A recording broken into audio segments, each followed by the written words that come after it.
Selamat pagi.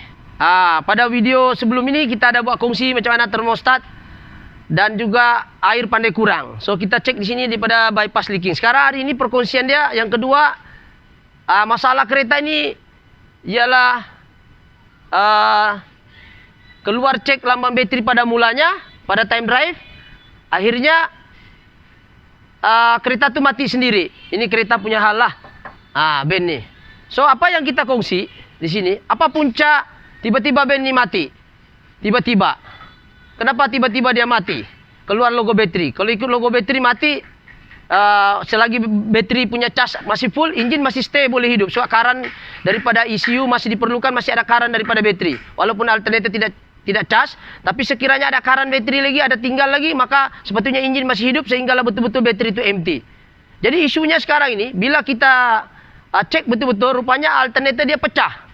Alternator dia pecah, kita boleh nampak. Dan kenapa setelah pecah alternator, tiba-tiba blackout to screen. Cek enjin pun tidak, kita start pun tidak mau sudah. Jadi kalau alternator rosak pun, at least enjin masih boleh hidup, cuma tidak masuk cas. Jadi cas tu hanya dipakai daripada bateri saja. So kita tengok apa masalah dia, jom kita tengok di bawah. Sekarang ini alternator kita dah pecah, alternator kita dah jimatkan customer, di mana alternator, coba gambar sini.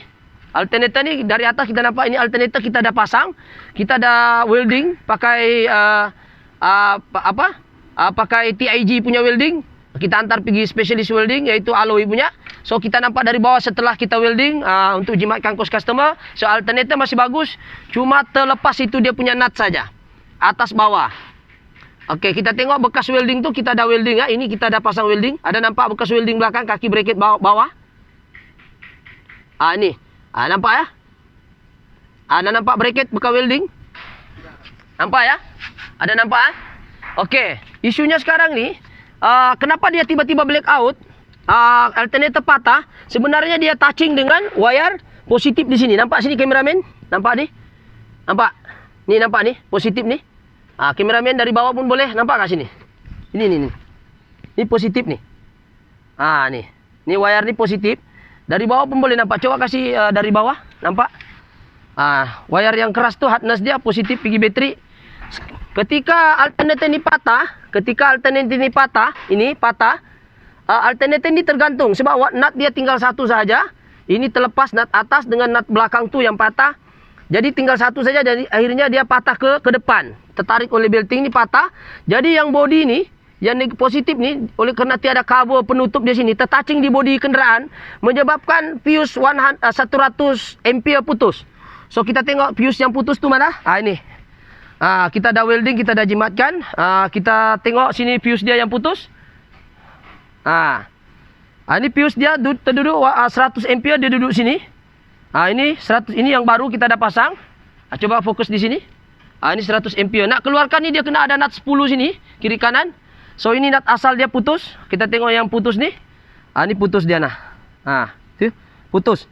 Kenapa dia putus? Dia touching dengan nut alternator tadi itu, yang positif tu, touching dengan body negatif. Ketika alternator ni patah, dia tertouching di body negatif. Sebab itu enjin mati sebabkan fuse ni putus.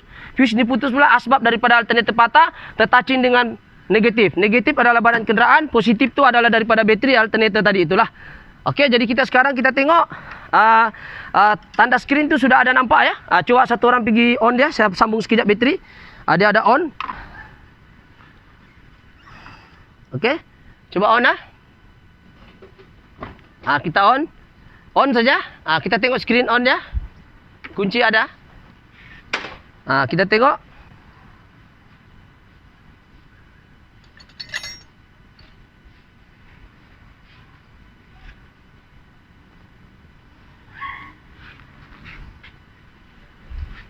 Skrin sudah nampak, ada logo bateri, ada tanda ni semua. Ada? Sekarang ini kalau kita nampak sini, coba kameramen pusing sini. Kita pusing sini dulu. Alternator belting kita tak pusing. Kita nak dia hidup sekejap dalam masa berapa second saja untuk membuktikan enjin ni sudah boleh start walaupun belting kita tak pasang. Kita tengok sini. Okey, sekarang kita dah start. Skrin boleh keluar, cek enjin boleh keluar. Sekarang belting tiada. Kita just dummy-dummy saja sama ada dia boleh start ataupun tidak sebab kita mau buka lagi ni air dia. Okey, sekarang cuba start. Tengok. Okey, hidup enjin. Tengok puli di bawah. Tengok main puli di bawah.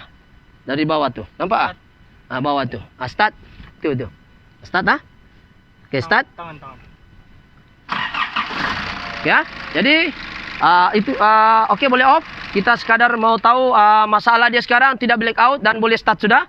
So disebabkan oleh fuse 100 ampere ini putus. So untuk buka ni 100 ampere, kita perlu buka nut 10 Kita buka ni. Dalam ni ada nut 10. Kalau kita nampak ya, sekejap saya ambil dulu boleh nampak. Sekejap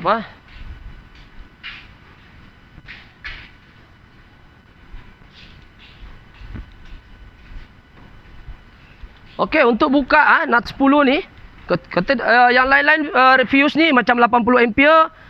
Ni semua 40 ampere, ni semua fuse ni tidak ada nut kecuali nut 100 ampere saja ada nut. Saya cungkil boleh nampak ya. Boleh saya cungkil sini. Coba ambil yang tajam sikit. Kita boleh buka. Untuk buka ni kita buka kabel ni, tapi sekarang saya contoh olok-olok saja. Okey, ini contoh lah. Boleh nampak Saya contoh sini. Boleh nampak tengok. Nampakkah? Ada nut 10 dalam ni. Ada nut 10 kan? Nut 10 ni. Ini ada nut 10, saya sudah pasang. Sebelah pun ada nut 10, boleh nampak dari sini. Ni. Boleh nampak tu. Ini nut 10 sini. Ini di sebelah ni. Kiri kanan lah 10 ni. Nampak ya? Nut 10 nampak? Ni. Nampak 10? Tak nampak. Di belakang ni ada 10 ni. 10. Tak nampak ya? Tak apalah. Kalau tak nampak. Yang penting bila nak ganti fuse ni, dia kena buka nut 10 dulu. Pastikan nut 10 buka, baru boleh kita touching lah. Itu saja perkongsian pada hari ini. Semoga memberi manfaat. Okey. So ada 4 isu di sini, iaitu air pandai kurang, termostat kita ganti baru, dan alternator patah menyebabkan short 100 ampere putus, dan kita dah ganti semua. Alhamdulillah, kita tinggal akan kemaskan balik dan pasang. Itu saja perkongsian pada hari ini. Semoga ada manfaatnya. Sekiranya benda ini ada manfaatnya, bolehlah tolong subscribe dia, share ataupun komen. Kalau rasa-rasa ada tips yang lebih baik daripada saya, boleh share di bawah tu, ataupun mungkin pernah mengalami masalah yang sama. Dan sekiranya anda menghadapi masalah yang rumit ketika dalam perjalanan, sebenarnya kita boleh direct fuse saja, ambil wire ni, kita boleh direct sementara untuk sampai ke workshop. Dan yang welding pula tadi tu, kita welding bawa ke engineering yang ada TIG welding untuk kita welding bracket, sebab alternator masih boleh.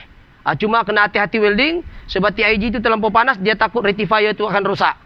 Tapi kalau kita mau lagi bagus, ganti 1 biji lah. Habis harga 1 biji pun bukan kaling-kaling, iaitu 900 lebih hingga 800 lebih alternator. So kita welding mungkin dalam 100 lebih mungkin, ataupun RM80, itu bergantung kepada TIG welding. Sebab TIG welding dia alloy, dia memang mahal, tapi lebih mahal lagi kalau ganti baru lah. Itu saja.